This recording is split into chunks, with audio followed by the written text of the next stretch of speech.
மக்களுக்காக நீங்கள் என்ன செய்ய போகிறீங்க? இப்போ இருக்கிற ஆட்சியாளர்கள் இருந்த ஆட்சியாளர்கள் மக்களுக்கு இன்னும் இதெல்லாம் செய்யலை, நான் புதிதாக திட்டத்தை உருவாக்கி செயல்படுத்த போகிறேன் என்று சொன்னால் அது கொள்கை. ஏன்னா அவருடைய பேச்சுக்கு நான் ஏற்கனவே சொல்கிறேன், அன்றைக்கே சொன்ன முரண்பட்டிருக்கிறார். முதலுடைய மாநாட்டிலே அவர் என்ன சொன்னார்னா கவர்னர் பதவி இருக்கக்கூடாதுன்னு சொன்னார்.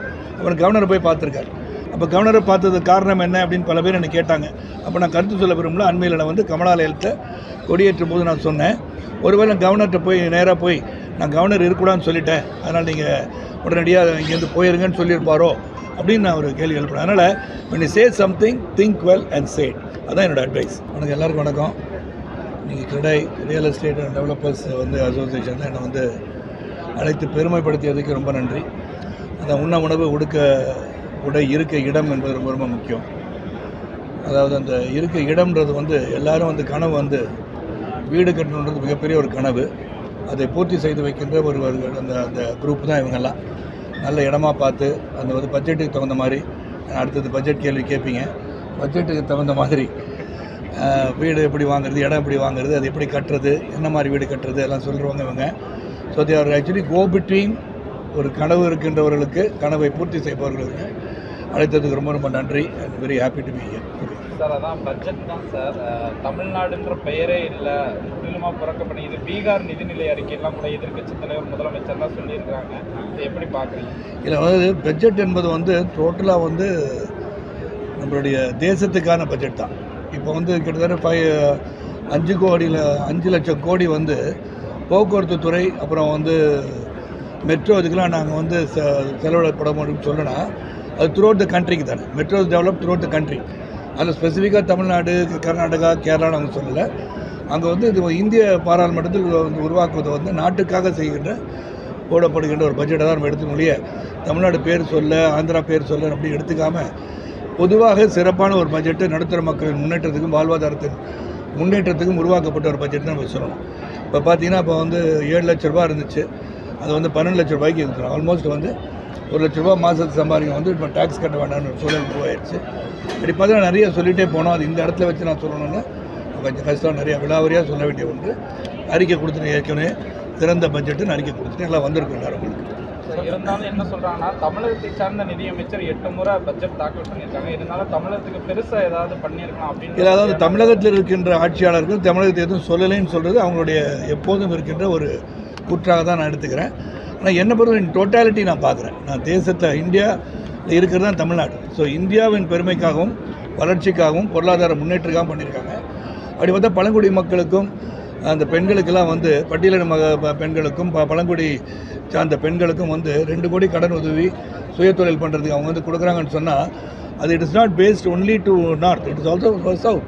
So through out the country தான் அவங்க நினச்சிருக்காங்க. ஸோ அப்படி பார்க்கும்போது வரவேற்கக்கூடிய ஒரு பட்ஜெட்டை தான் நான் இதை பார்க்குறேன். சார், அதே மாதிரி அண்ணா பல்கலைக்கழக விவாதத்தில் பத்திரிகையாளர் மீது இந்த எஃப்ஐஆர் கேஸ் போட்டிருக்காங்க, அவங்க விசாரணை பண்ணுறாங்க, அதே மாதிரி மொபைல்லாம் சீஸ் பண்ணுறாங்க. இது நீங்கள் எப்படி பார்க்குறீங்க சார் அரசாங்கம்? இதில் first of all FIR leak it's a very big crime. என்னை பொறுத்த வரைக்கும் ஒருத்தர் கம்ப்ளைண்ட் கொடுத்துருக்காங்க, எஃப்ஐஆர் போட்டிருந்தாங்க. அந்த எஃப்ஐஆருக்கு அது வெளியே தெரியக்கூடாது. அது தெரிஞ்சதுக்கு தான் இப்போ பெரிய பெரிய ஒரு சர்ச்சை ஏற்பட்டிருக்கு. எப்படி லீக் ஆச்சுன்றது ஒரு பிரச்சனை. அது ஏற்கனவே எல்லா அனைவராலும் சொல்லப்பட்டு நீதிமன்றத்தையும் வழக்கு இருப்பதால் அதை பற்றி அதிகமாக பேச விரும்புகிறேன்.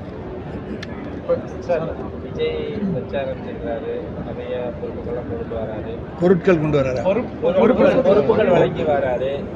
அவரோட செயல்பாடுகள் எப்படி உங்களுக்கு தெரியும் சார்? அதாவது விஜய் கட்சி ஆரம்பிச்சு 1-2 மாதம் தான் ஆகுது. அதனால் நான் அதை பற்றி கருத்து சொல்ல விரும்பலை. இன்னும் 6 மாதம் போன பிறகு மக்களுக்காக என்ன செய்ய போகிறோம், என்ன திட்டங்களை வைத்திருக்கிறோம் என்ற பற்றி அதை நான் பார்த்த பிறகு தான் அதை பற்றி பேச முடியும்.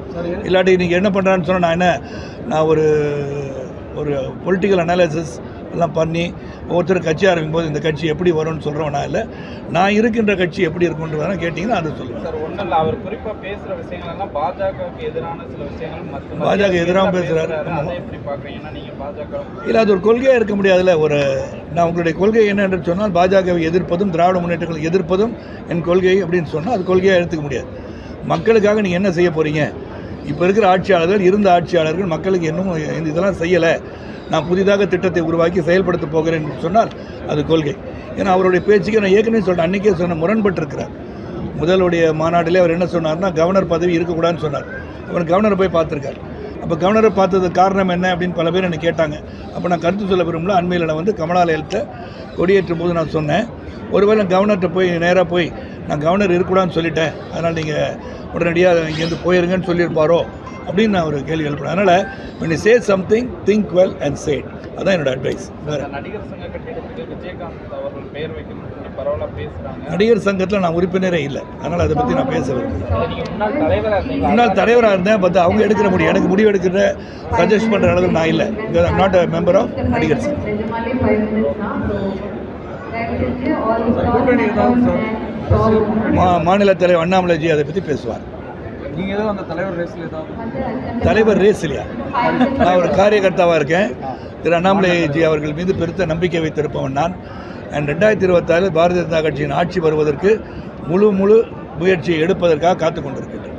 கூட்டணி அதிமுகவோட பாஜக கூட்டணி அது மாநில தலைவர் அவர்கள் தெரிவிப்பார்கள். ரொம்ப நன்றி சார். இவங்களை பற்றி நல்லா சொல்லுங்கள், நல்லா பண்ணிடுறேன். நல்ல ஒரு சிறப்பாக ஒரு அமைப்பு பார்த்ததில். ஆமாம், ஏன்னா சிறப்பாக வந்து ஆர்கனைஸ் பண்ணி மக்கள்கிட்ட எடுத்து போகிற ஒரு விஷயம் உண்மையிலே வந்து ஒரு கனவு தான். எல்லாருக்கும் வீடு கட்டுறது ஒரு கனவு. ஏன்னா not everybody is born with silver spoon. அதாவது பொருளாதார அடிப்படையில் உயர்ந்தவர்கள் தான் இங்கே இருக்காங்கன்னு சொல்ல முடியாது. இன்றைக்கி எல்லாருமே ஒரு சொந்த வீட்டில் இருக்கணும் அப்படின்னு சொல்லும் போது அதை எப்படி வந்து அவங்களுக்கு வந்து ப்ரொவைட் பண்ண முடியும்னு சிந்திப்பவர்கள் இவங்கெல்லாம். அது பல இடத்த பார்த்தா, பல ஸ்டால் பார்த்தா ரொம்ப அழகாக ஒரு சிறப்பாக பண்ணியிருக்காங்கன்னு சொன்னால் அந்த அமைப்புகளே நல்லா வச்சுருந்துருக்காங்க. பார்க்குறதுக்கு சந்தோஷமாக இருந்தது. அண்டு மெட்டீரியல்ஸ், நான் வந்து சஸ்டைனபிள் ஹவுசிங் பற்றி சொன்னேன். ரீயூசபிள் மெட்டீரியல்ஸ் வச்சு எப்படி பண்ணலாம், அது காஸ்ட்லியாக இருந்தால் எப்படி அடாப்ட் பண்ணிக்கலாம். ஏன்னா இப்போ குளோபல் வார்மிங் வந்து அது பொய்யல்ல உண்மைன்னு வந்துருச்சு. இப்போ கலிஃபோர்னியாவில் நடந்த தீ விபத்து, அதில் குளோபல் வார்மிங்கை மைண்டில் வச்சுக்கிட்டோன்னா ஃப்யூச்சரில் பார்க்கும்போது பசுமை வீடு திட்டம் தான் சிறப்பாக இருக்கும்னு நான் நினைக்கிறேன், க்ரீன் ஹவுஸு. அதனால் அதை பற்றி கான்சன்ட்ரேட் பண்ணுறது எல்லோரும் சொல்லியிருக்கோம். தேங்க்யூ.